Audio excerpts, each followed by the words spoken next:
पहले एक जनता का एक सुझाव मांग लेते कि जनता किस परिस्थिति में, जनता तो हमेशा राजस्व देने के लिए तैयार है, लेकिन एक दबाव में देना और एक स्वेच्छा से देना, दोनों में बहुत अंतर है। स्थिति अत्यंत दयनीय है, लेकिन बहुत से कब्जाधारियों ने पैसे के बलबूते पे और टीवीसी जो हमारा दलाली कर रहा है नगर निकाय का, और नगर निकाय टीवीसी का दलाली कर रहा है, इसके बीच में फुटपाथ दुकानदार पीसे जा रहे हैं। जो वास्तविक दुकानदार हैं वो तो मेन रोड में आज भी लगा रहे हैं, क्योंकि उनको दुकानें आवंटन नहीं हुई।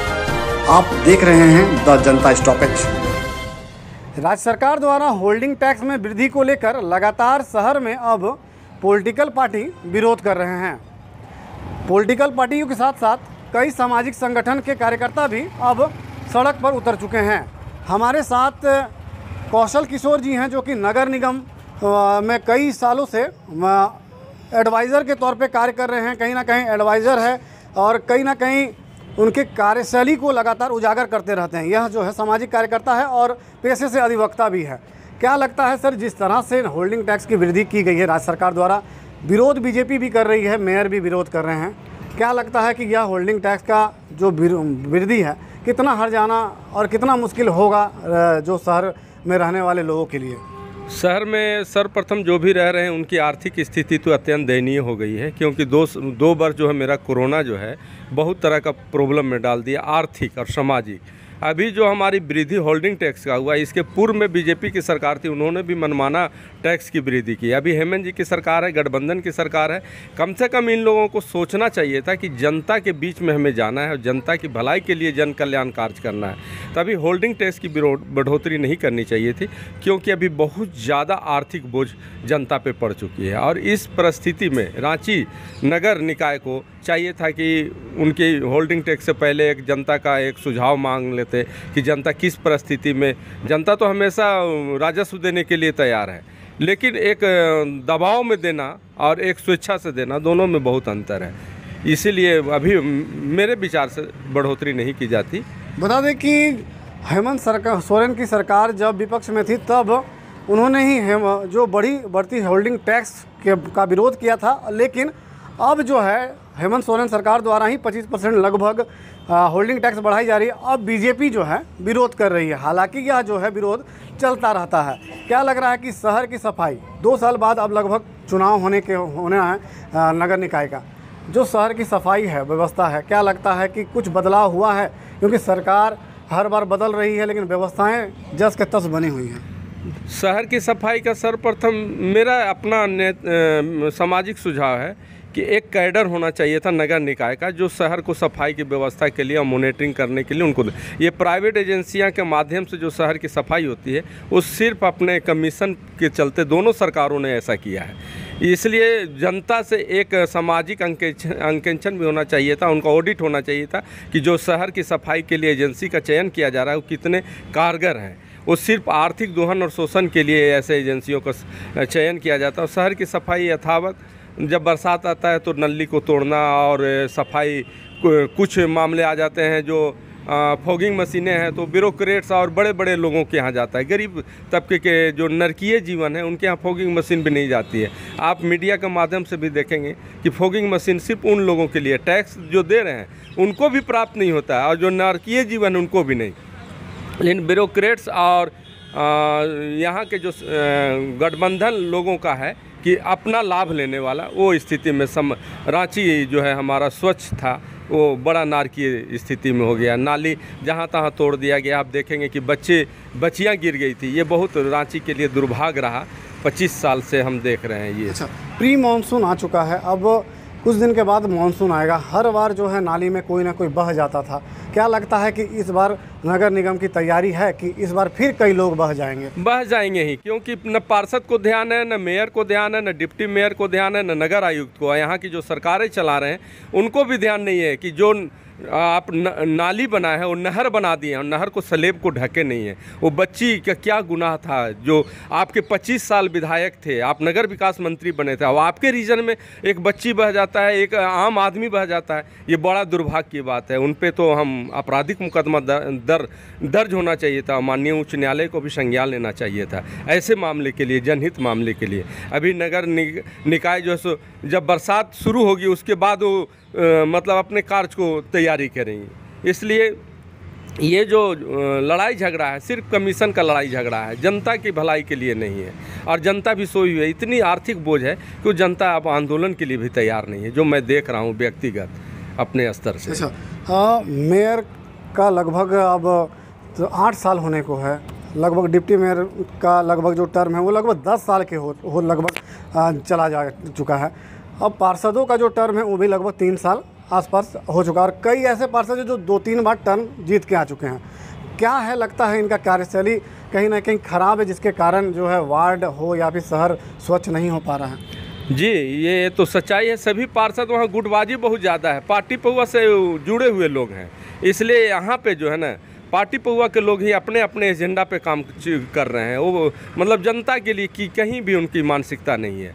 हर जगह देखिएगा कि बड़े बड़े तालाब हो गए हैं शहर में, लेकिन वो पार्षद मुख्य दर्शक बने रहते हैं, दूसरी पार्टियों पे आरोप लगा के निकल जाते हैं। कल बीजेपी की सरकार थी, वो आज गठबंधन की सरकार है, दोनों पार्टियों का गठजोड़ हो चुका है।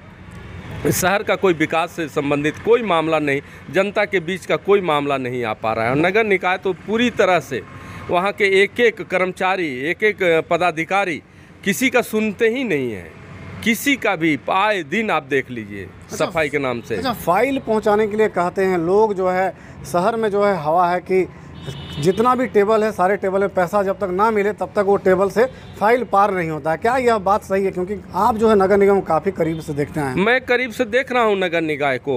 देखिए, फाइल का बात है तो सबों को मनोबल इतना ऊंचा हो चुका है कि सरकार से नहीं डरते हैं, तो हमारे और आपके बीच की क्या बात है। वो जब तक पैसा नहीं जाता है फाइल कोई भी नहीं बढ़ा पाते। आज देखिए शहर का विकास, फुटपाथ दुकानदारों को जिसको दुकान मिलना था, जिनका सर्वे है उनको नहीं, और एक बहाना बना करके 2 दिन पहले वीडियो बनाते हैं और उसको आवंटन कर देते हैं। ये सारे मामले को मैं हाई कोर्ट में लेके जाऊंगा और जल्द से जल्द उनको न्याय भी दिलाऊंगा। ये समाज की विसंगतियां हो चुकी हैं, ब्यूरोक्रेट्स बेलगाम हो चुके हैं, जनप्रतिनिधि का संरक्षण प्राप्त हो चुका है, इसलिए शहर का विकास अवरुद्ध है। अच्छा, ना जो महात्मा गांधी मार्ग है, मेन रोड है, उसे जो है अतिक्रमण मुक्त करने की जो है नगर निगम की योजना थी। इसके कारण जो है वेंडर मार्केट का भी निर्माण किया गया, लेकिन अब भी जो है जस के तस स्थिति बनी हुई है। अब भी जो है अतिक्रमण तेज़ी से बढ़ रहा है। क्या लगता है कि नगर निगम कहीं ना कहीं हर मामले में फेल होता दिखाई पड़ रहा है? नगर निकाय का तो सचमुच आप बोल रहे हैं, वेंडर मार्केट जो बना था वो फुटपाथ दुकानदारों के लिए बना था, जिनकी आर्थिक स्थिति अत्यंत दयनीय है। लेकिन बहुत से कब्जाधारियों ने पैसे के बलबूते पे और टीवीसी जो हमारा दलाली कर रहा है नगर निकाय का, और नगर निकाय टीवीसी का दलाली कर रहा है, इसके बीच में फुटपाथ दुकानदार पीछे जा रहे हैं। जो वास्तविक दुकानदार हैं वो तो मेन रोड में आज भी लगा रहे हैं, क्योंकि उनको दुकानें आवंटन नहीं हुए। वो करेंगे क्या? वो तो रोज़गार से जुड़े हुए लोग हैं। अगर परिवार को नहीं देखेंगे तो उग्रवाद के रास्ते पे नहीं न जाएंगे। इसलिए वो अपने मान सम्मान को भी ठेस पहुंचा करके वो अपने 2 वक्त की रोटी के लिए वो संघर्ष कर रहे हैं। उनको भी न्याय मिलेगा। आने वाला दिन जो है सो आप लोग को चैनल इतना सक्रिय भूमिका निर्वहन कर रहा है। इस चैनल हमेशा जो है सो समाज की बातों को, मुद्दों को उठा रहा है, तो एक न एक दिन समाज के लोग जागरूक होंगे और नगर निकाय का जो भ्रष्टाचार है वो मिटेगा, जरूर मिटेगा। एक अंतिम सवाल ले लेते हैं सर कि आखिर में हम भी एक बिल्डिंग के नीचे हैं, आज काम का मतलब खड़े हैं, लेकिन रांची में जो है अवैध नक्शा पास करने का मामला लगातार बढ़ता रहा है, और अवैध नक्शा पास होने का जो मामला है हमेशा मीडिया में आता रहा है। क्या लगता है कि नक्शा पास जो हो रहा है वो अवैध है, या फिर जितने नक्शे पास हुए हैं वो सभी सही है? नहीं, वो तो पैसे के बल पे नक्शा को पास करवाया है। नक्शा उनका अवैध है पूरी तरह से। देखिए, पार्किंग में आज भी देख लीजिए कि उनकी दुकानें खुली हुई है। माननीय उच्च न्यायालय ने भगवती प्रसाद जो हमारे दिवंगत हैं, उन्होंने आदेश भी दिया था कि जो भी पार्किंग में दुकानें हैं उसको आप तोड़िए, हटाइए। निगम ने आय बास करके ठंडे वस्ते में डाल दिया। अब पार्किंग में उनकी दुकानें हो गई और रोड पे वो गाड़ी पार्क कर रहे हैं, तो इससे हमारा ट्रैफिक जाम हो रहा है। अंतिम सवाल एक ले लेते हैं सर कि मेयर के 8 साल और डिप्टी मेयर के 10 सालों के कार्यकाल को आप कैसे देखते हैं? क्योंकि मेयर और डिप्टी मेयर जब भी बातें करते हैं तो बात होती है जाम मुक्त रांची की, सफाई साफ़ सुथरा रांची की, कई स्लोगन हैं रांची के कई जगहों पर, रमणीक रांची की। तो क्या लगता है कि जो स्लोगन है, जो जाम की समस्या है, जो सफाई की समस्या है, जो ट्रैफिकिंग की समस्या है, जो